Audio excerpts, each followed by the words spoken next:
สวัสดีครับ Resin SJ นะครับผมวันนี้เรามีสินค้า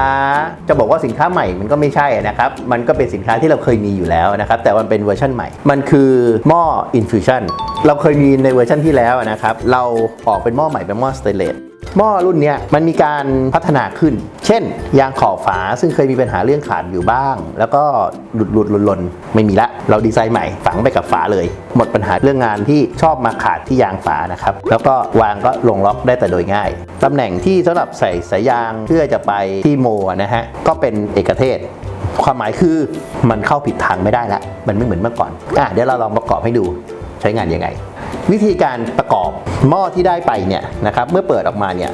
เราจะมีข้อต่อพิเศษตัวนี้เนี่ยเอาไว้ต่อที่ปั๊มไว้ค่ำปั๊มตัวนี้คือขนาด254ลิตรต่อนาทีนะครับผมถ้าไม่ได้ทำงานใหญ่มากเนี่ยใช้แค่108ลิตรต่อนาทีก็พอนะครับลูกค้าไม่ต้องไปเอาสายยางเสียบเอาซีแลนด์พันหรือเอาแคมไปรัดให้วุ่นวายอย่างเมื่อก่อนแล้วใช้คอนเนคเตอร์ตัวนี้ประกอบเลย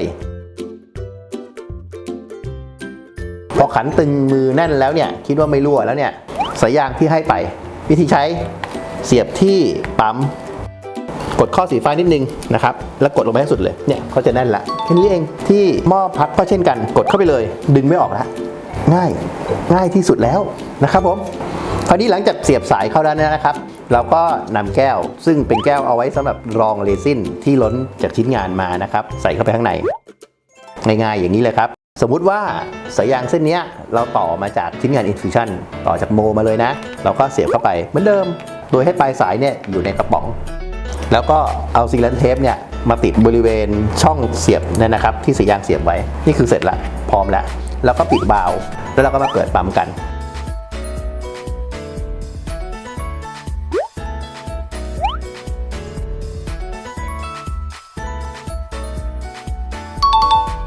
ถ้าเช็ครั่วแล้วที่ชิ้นงานไม่มีอากาศรั่วเข้ามาได้เกจจะไม่ขยับเกจเขาจะนิ่งอยู่อย่างนี้เลยถ้านิ่งได้สัก15นาทีถึง20นาทีเนี่ยเราปล่อยน้ำยาเข้าได้ละที่เหลือเป็นไปตามการทำงานตามปกตินะครับผมสนใจหม้อรุ่นนี้นะครับผมติดต่อ Resin SJ นะครับผม